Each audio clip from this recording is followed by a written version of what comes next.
Okay, welcome to Apuntes with Señora Gittings. This is Unit 5, Lesson 2 from Avancemos 2. Today we're going to be talking about affirmative and negative words. And our first question, therefore, would be, what is meant by affirmative and negative words? So copy your notes down in your own handwriting. It's more effective than typing it or just listening. So the answer to that first question would be indefinite words refer to non-specific people, things, or situations and can be affirmative, positive, or like yes, or negative, no or not. So in English, these would be things like someone versus no one, or never versus always, or nothing versus something. Those are some of what they would be in English. All right, so negative and affirmative words. Mostly this is to memorize what the words mean. It's almost like vocabulary, but there are a few. I'm going to show you how they function, so it technically counts as grammar. Next question would be, what affirmative and negative words should we know? We'll go one by one. Let's go ahead and set up a T-chart. Affirmative words on the left, negative words on the right. And our first affirmative word would be algo. Algo means something, and the opposite, the negative form, would be nada. Nada. When we pronounce it, it looks like it's nada, but if you pronounce the D like a D in English, it's going to sound like N-A-R-A, so we want to actually say the D like the, so nada, nada, nothing. Algo, nada. The next affirmative word is alguien. Alguien means someone. And the negative opposite would be nadie. Nadie. No one or nobody. Alguien, nadie. Next one is algún or alguna. And this is an adjective that's going to be describing a noun. So you'd say like algún libro, some book. Alguna persona, somebody, some person. The opposite, the negative form, would be ningún libro, not any book. Or we might say no book, and this can also mean none. And ninguna persona, not any person, no one. So that's going to be used with a noun. Next one is o. This is like or this or that. So yo quiero el libro o el papel o el lápiz. Either or, we would say. Doesn't just mean or, it could mean either as well. If you're saying that you don't want the book and you don't want something else and you don't want this, you'd use ni. No quiero ni el libro, ni el papel, ni el lápiz, which would be neither, or we might say nor in English. And that's when you're saying that you don't want something. Neither this nor that. Ni esto ni el otro. Next one is siempre.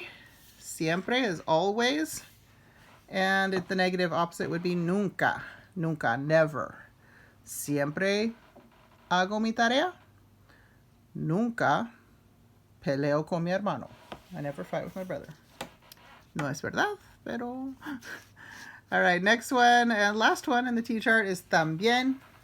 También is also, and tampoco, neither or either. So yo quiero ir a Mexico también. I want to go to Mexico also. No quiero ir a Mexico tampoco. I don't want to go to Mexico either. So in English, we will often say either, even though the word means neither, because we don't say that we're not going to do something and then use a second negative word. That's called a double negative, and that is allowed in Spanish, but in English, that causes confusion. We say, I don't want to go to Mexico neither, would almost seem like you do want to go to Mexico, so we're just going to say tampoco means neither, but usually we say either. All right, if I'm going too fast, push pause, and then you can get caught up, because you can make me stop whenever you want. Here's the next one. Our next question is, how do you use double negatives? That thing I was just talking about saying like I don't want to do nothing. In English, we're not allowed to have double negatives. I mean, you can, but it causes confusion. I don't want to do nothing would mean I want to do something, right? So how do you use double negatives in Spanish? A double negative is required in Spanish when no comes before the verb. Indefinite words that follow no must be negative. So that's the grammar information. Let's take a look at that in actual Spanish now. So a double negative is required. In English, we don't usually use them. Often it's wrong. This explains why you might hear a native speaker of Spanish that's learning English say something like, I don't know nobody. I don't have nothing. Because in Spanish it's correct. All right, here's the next one. No veo nada. In English, this would mean I don't see anything. Even though nada means nothing, that's using a double negative. No is a negative word. Nada is the second negative word in that sentence. So it literally means, no, I see nothing. That's what that literally says. But in Spanish, the English translation would be, I don't see anything. Here's another one. No conozco a nadie. I don't know anybody. Literally, I don't know nobody. We're going to use a personal a to connect the verb to nobody, even though it's not a person. It's referring to a person or a lack of person. So you use a personal a. No conozco a nadie. I don't know anybody.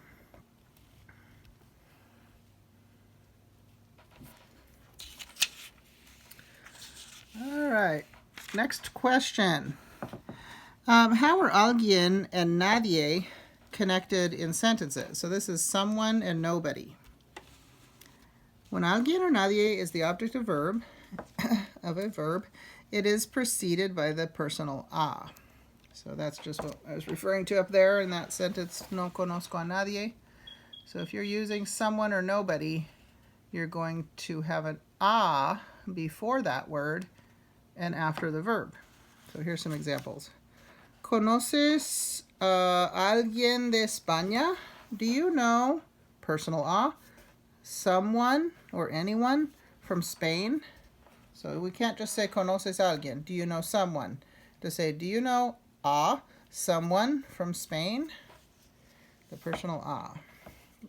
Call it personal a because it refers to a person. And then last one here. No conozco a nadie. No conozco a nadie. I don't know anybody. Literally, I don't know nobody. But in English, we don't translate our double negatives out of Spanish. They're correct in Spanish. They're required in Spanish, actually. No conozco a alguien would be incorrect. But no conozco a nadie, I don't know anybody, is what that sentence would mean. All right, that's it. Those notes were short compared to the ones from Unit 5, Lesson 2 that we had on double object pronouns. Those are probably our longest notes. These might be medium short. All right, thank you. Be working on the rest of your work for the week. Check with me with a text if you need to. You can also email me through School Loop or stop in for Zoom office hours.